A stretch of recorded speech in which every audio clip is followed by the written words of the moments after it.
flying high above, and unkindness of ravens, mating must be near, yeah.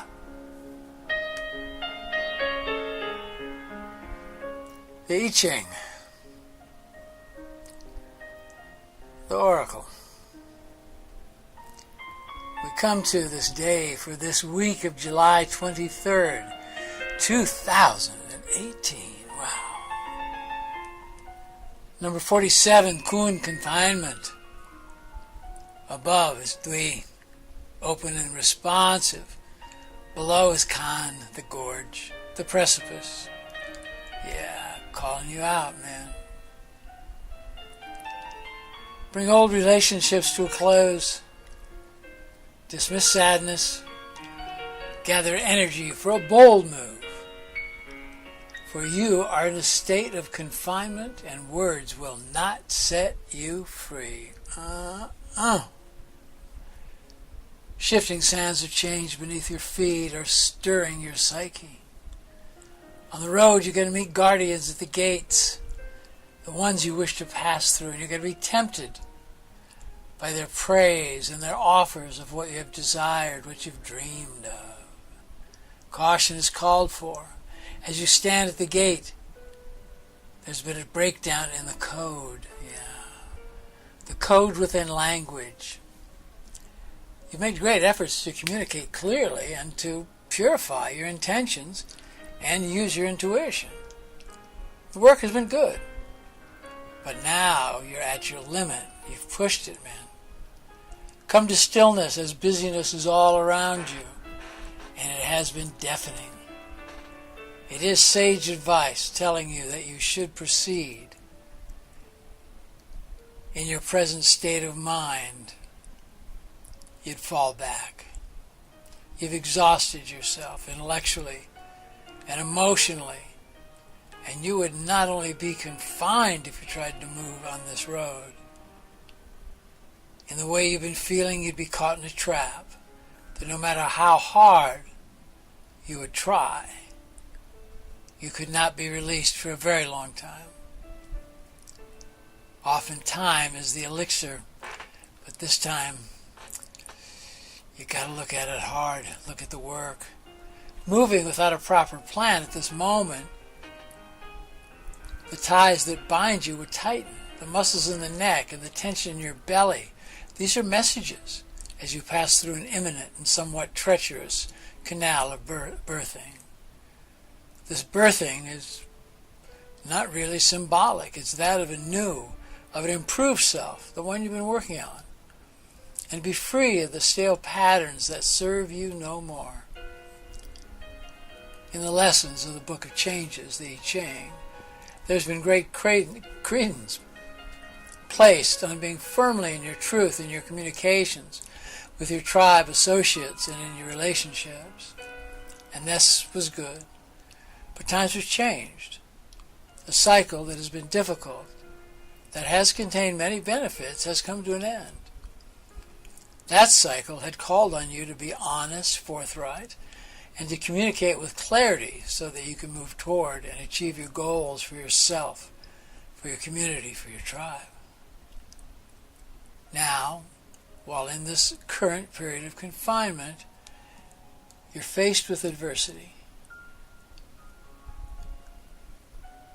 You feel that you should have the ability, because of your attention to process, to speak all the right words, the words that would embody your ideas, and in a perfect world carry you to the next stage of development and set you free.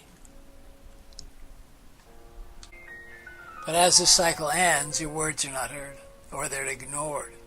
If they are heard, they're misconstrued. To your listeners, these words take on the opposite meaning of what you would intend. The code you have deciphered in the past is breaking down. You don't know what to do or say. If you were to proceed now using your words to pave the way, you would hit obstacle after obstacle. And the state of intellectual and emotional exhaustion you are in could manifest in a physical, emotional, and spiritual breakdown. It's not illusion that aspects of your life force are bottled up and feeling like they must somehow be released. That's real. And you do need release. Be calm. Look in a different direction. Begin by looking inward for the sustenance needed to continue. There is a way in, but it will not come from outside advice, from books or lectures, priests or shaman. This is the time to trust yourself, your intuitive sense. And it's a time of great risk, but we know ain't no growth without risk. And it's risk that can exact great change. There is change right in front of you. You can feel it. You're at a turning point. At this turning point, there's much to consider. There are places that appear you're doing well, yet other areas seem dry, confined, and hopeless. Kun has appeared now because of difficulties that have in the past caused you to despair and to become sad and to become depressed. This is where the message of this hexagram is of great assistance. Know that this situation, which is omnipresent, is temporary, and the assistance needed to regain the proper life flow that will replenish you emotionally, spiritually, and physically is within reach. It's within. The only way that relief will find you is for you to come to rest, to recreate, breathe, remain positive, knowing that this is the end of an exhausting cycle and the beginning of a new, enlivened, and exciting one. In fact, it's a renewal of life, a renewal of the life force. That's what you've been asking for, to get this life force renewed. Your truth now will be made evident, but not by words, but by actions. You'll benefit by using your will in all situations that are confronting you, for it is willpower that's your greatest ally as you begin to break through what has been binding and suppressing you.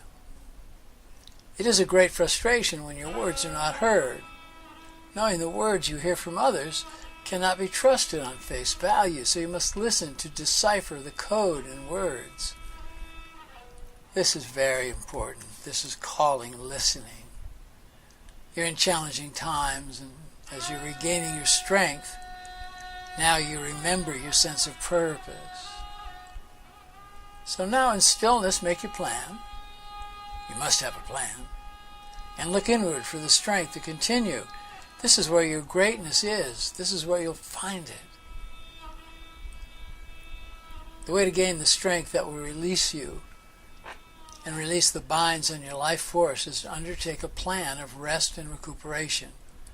Plan this time of recouping your energy and strength as you would plan a battle, well thought out and organized. Leave no place open where you could be caught unawares. Once this commitment is made, all will begin to fall into place, and recovery, creativity, and abundance will follow. Rest in this situation might mean a literal resting time, or it could simply mean a retreat from trying to fix what is seemingly going wrong, or trying to change other people's minds, or make an old way of thinking work for you. Listen, the current cycle is swiftly changing. Be assured. The light needed to remove oppression and to recuperate from exhaustion is yours. And it's found in your practice, in your prayers.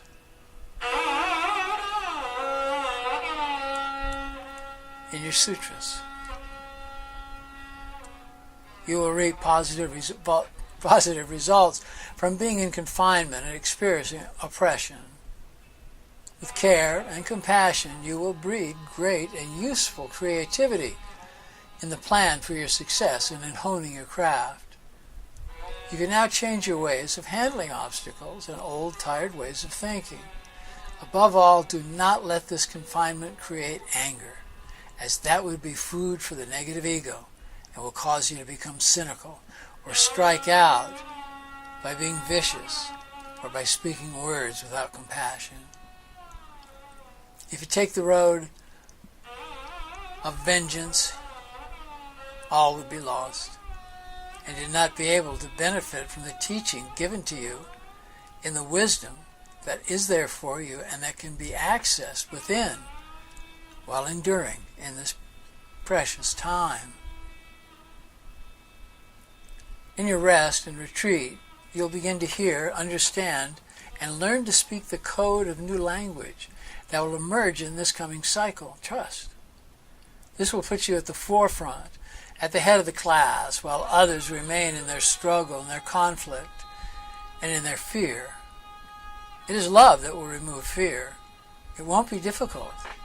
Fear and love cannot live in the same house. In this cycle, your wordless actions will be of great benefit. You'll learn when not to speak and to hear beyond the veiled words to the underlying truth held in the unspoken code. This lesson and understanding unlocks the mysteries that have been held as secrets by priests, by shamans, by sages.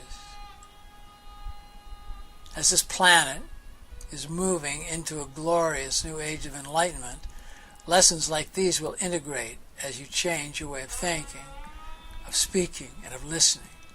Listen.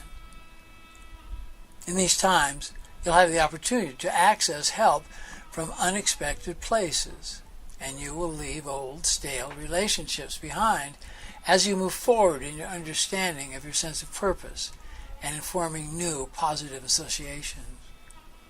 Look deep into yourself. You'll find the strength needed to continue as you reflect in stillness. If you feel in these days ahead a broken or a troubled heart, embrace it and stay steady. Suffering will give way to greatness and to joy. It is the way of wu-wei, doing nothing. But don't stand on the sidelines. Jump in, sing and dance, be joyous. Love can be your guide as you trust and open to let yourself be loved. Yeah.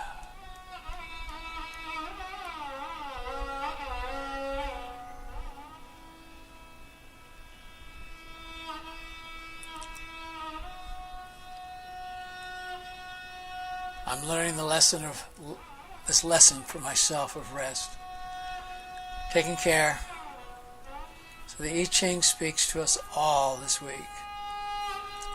To listen, to break the code as best we can, and to move into the light of love and compassion and kindness.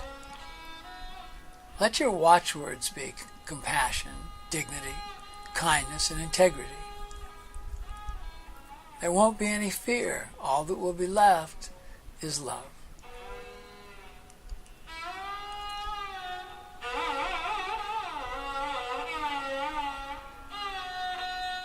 In la kesha lakin, I am the other you, and I like it that way. Namaste, my brothers. Namaste, my sisters. Hold your loved ones close. Speak the truth while you got a chance to.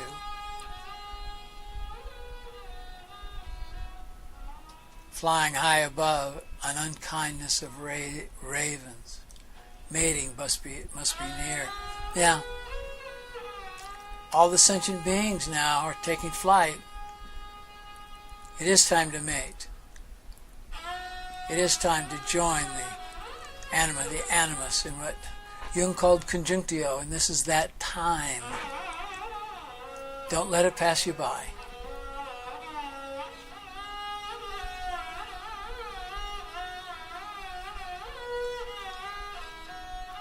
Did you sing today? Did you dance? Do it. And find somebody to tell your story to.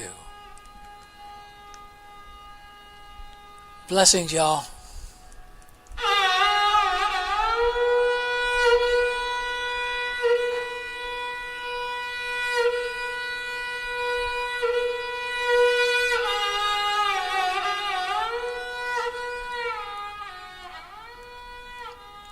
Namaste. Namaste.